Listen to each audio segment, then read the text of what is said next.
বিরতির পর ফিরে আসলাম। পুলিশ সুপারের তৎপরতায় ফের উদ্ধার বিপুল পরিমাণ গাঁজা, প্রায় 50 লক্ষ টাকার গাঁজা বাজেয়াপ্ত, তার সঙ্গে আটক এক পাচারকারী। যদিও সেক্ষেত্রে পুলিশের সূত্রের খবর এসপি ভানুপদ চক্রবর্তীর নেতৃত্বে অভিযান চলে। নেশামুক্ত ত্রিপুরা গড়ার ডাক যেরকম রয়েছে রাজ্যের মুখ্যমন্ত্রী, রাজ্য সরকারের, ঠিক সেই অঙ্গকে সামনে রেখে উত্তর জেলা থেকে শুরু করে দক্ষিণ সর্বত্র চলছে একের পর এক নেশার বিরুদ্ধে অভিযান।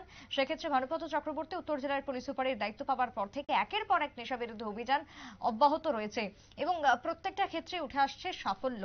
যদিও সেক্ষেত্রে সীমান্তের চুড়াইবাড়ি থানা নাকা পয়েন্টে আগরতলার অভিমুখ থেকে বহিরাজ্যের উদ্দেশ্যে যাওয়া TR01A1928 নম্বরের একটি 12 চাকার লরিতে তল্লাশি চালানো হয়। তল্লাশিকালে উদ্ধার হয়েছে বিপুল পরিমাণে গাঁজা, সঙ্গে আটক এক অভিযুক্ত। এসপি ভানুপদ চক্রবর্তীর কি বক্তব্য উঠে আসছে আজকের অভিযানকে ঘিরে, শুনুন।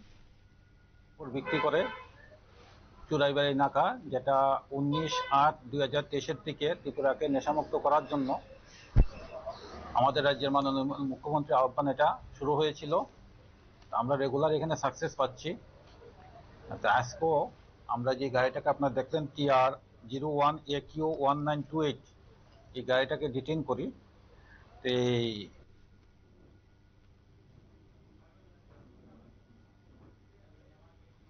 ডিটেইন করার পরে যে সময় তল্লাশি করা হয়, তখন গাড়ির থেকে 47 প্যাকেটে 250 কেজি গাঁজা পাওয়া গেছে।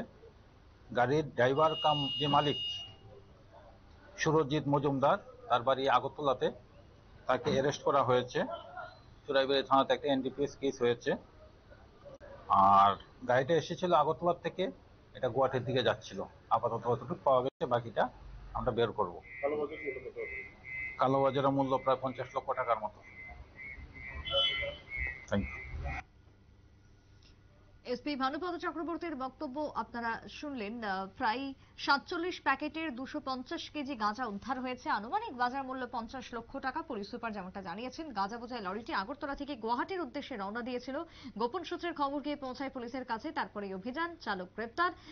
তবে এই ঘটনার মূল মাস্টারমাইন্ডকে, তার খোঁজে ইতিমধ্যেই চলছে তদন্ত।